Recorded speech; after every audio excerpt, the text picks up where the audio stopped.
Today I'm going to paint nasturtium flowers with their beautiful round-shaped leaves. Hi friends, I'm Olga Koelsch, a watercolor artist, teacher and a book author. Welcome to my studio. Very typical colors for nasturtium is yellow and orange, so I will use my Indian yellow. Cadmium yellow will work. I will start to paint with a flower. Very typical for nasturtium, two upper leaves, which I paint just with brush stroke, and three leaves in the bottom.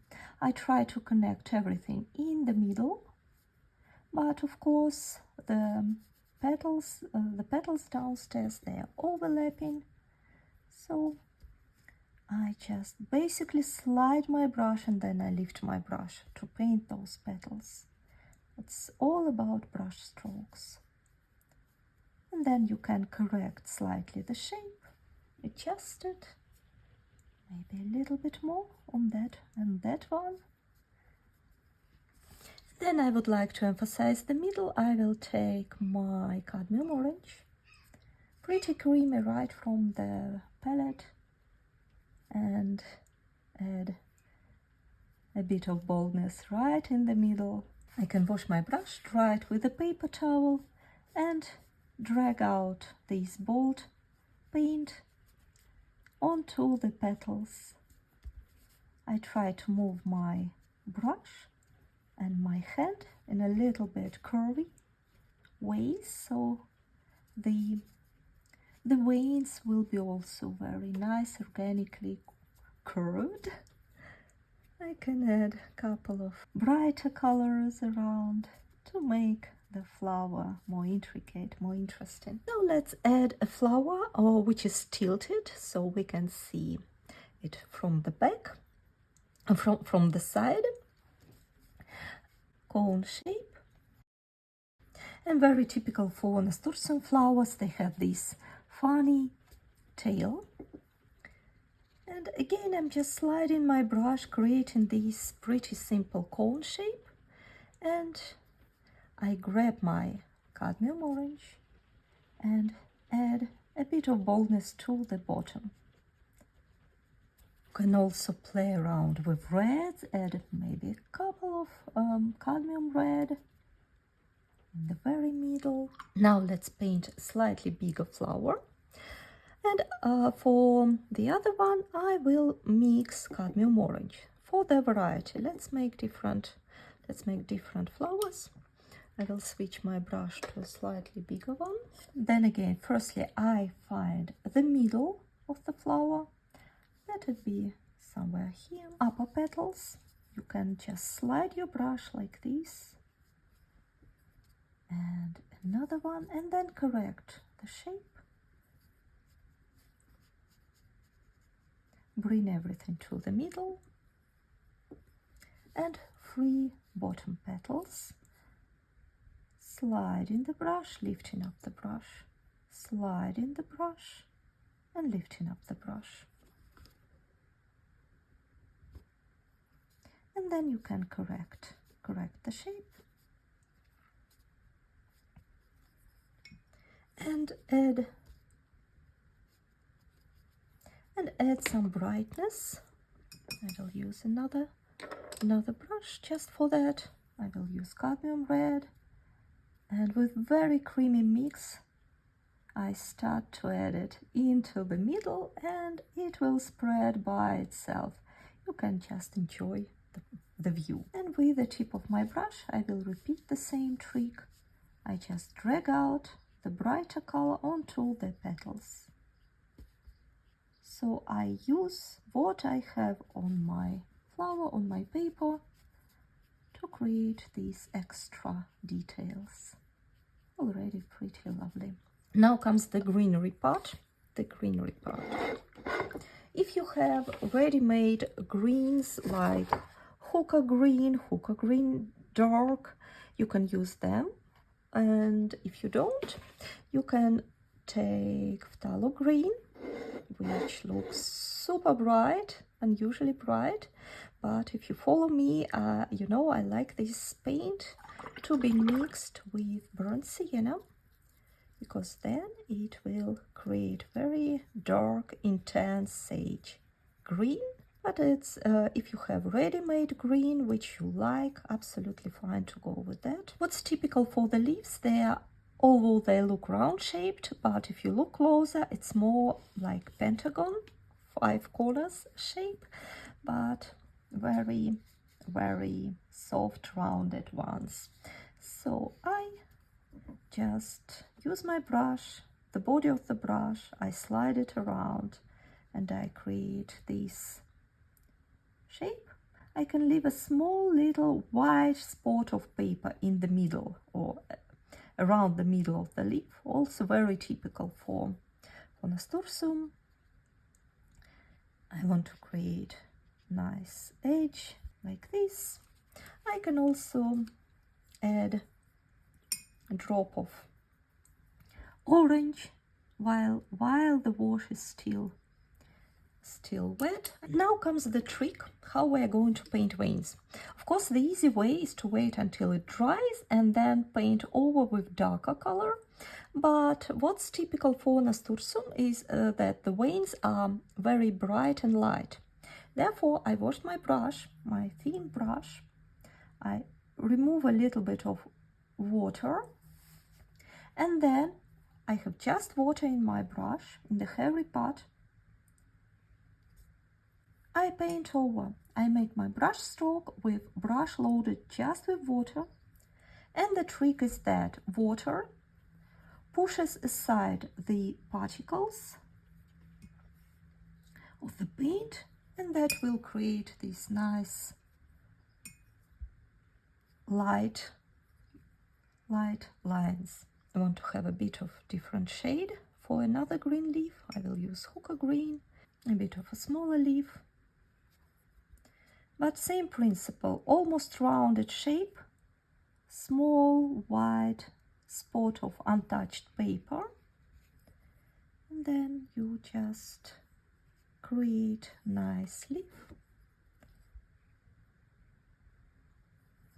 just like this. The more freely you move your wrist and your brush, the nicer, the more unique, the more yours will be the results. Now, how to check the good moment. You have to look a little bit from a side to your paper, and once you notice that water soaked into the fibers of the paper, so it's not glossy anymore, then it's a good moment. Usually it takes maybe a minute or so. We repeat the same trick. I load my brush with water. I can dab slightly on the paper towel to remove excess water. Then if it is a little bit scary, you can try to do it in a smaller piece like this. If it feels that it pushes, that it is too much water, just give it a little bit more, a couple of more seconds. And you have to move your brush pretty quick. Once you stop, it will create a rounded shape. Now we just move our brush very quick.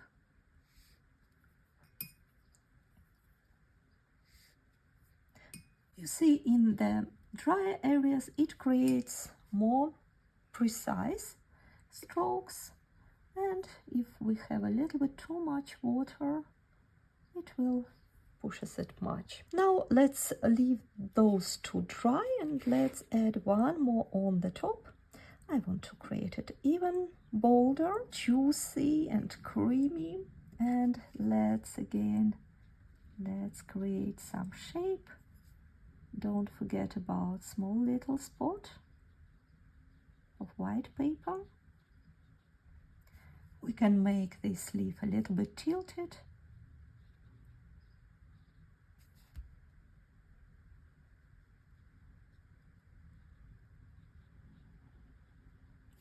About this, I have to wait, I have to look a little bit from side of the paper, and I need to catch up the moment when it's not glossy anymore. And I always test with a smaller piece. looks fine. I can go further. And in principle, it doesn't matter whether you move your brush from top to bottom, from bottom to top, what's mostly convenient to you. Try to make your brush strokes round shaped, curvy. Now let's go back. I would like to add one bigger leaf underneath those two, and as it is underneath, it can be much darker. So again, I'm updating. I'm getting more of my mix. Firstly, I imagine the shape. Maybe it will be something like this. I carefully paint underneath the upper leaf, and then I can again move my hand pretty freely, set up the white spot,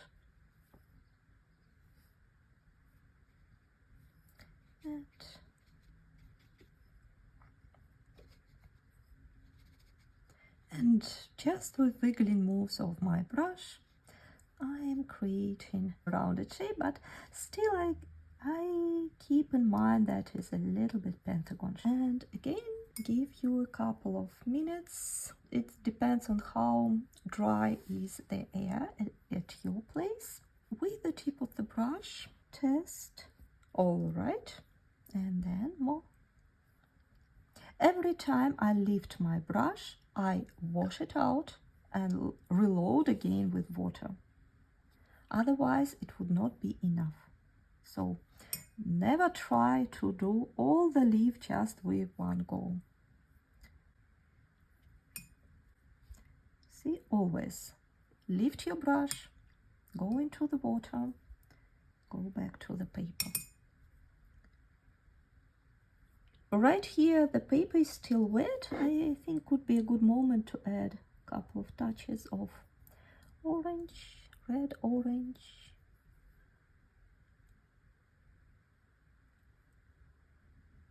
Let's add greenery around the stems. And this is a trailing flower, which means a lot of stems, they are very curvy, they oversecting. So you just dancing with your brush freely around.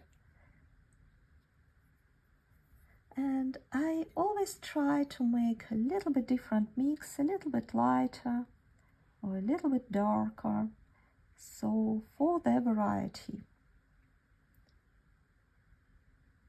You can add some extra grass.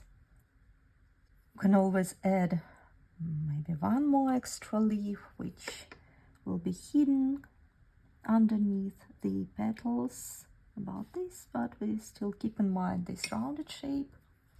But I suggest for these little ones, we're not going much into details. Can add some shadow. It will also help to pop up, to make the flower a bit brighter, so I just do it simple. Now let's add a bit of contrast to the middle parts. For example, just with red, cadmium red, veins with dry brush stroke. Very quick moves, mostly focused in the middle of the flower to make it more intense.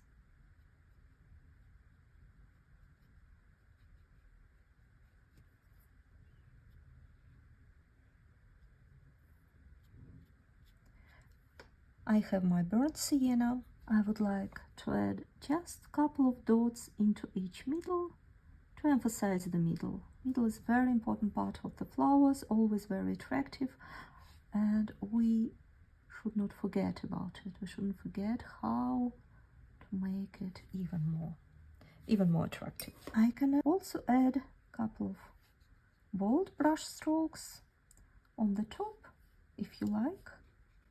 If not, you can just dance around with the brush. And our nasturtium flower is ready. Thank you so much for painting with me. I hope you enjoyed the process. I'm looking forward to see your ideas. What would you like to paint next? And see you soon. Bye bye.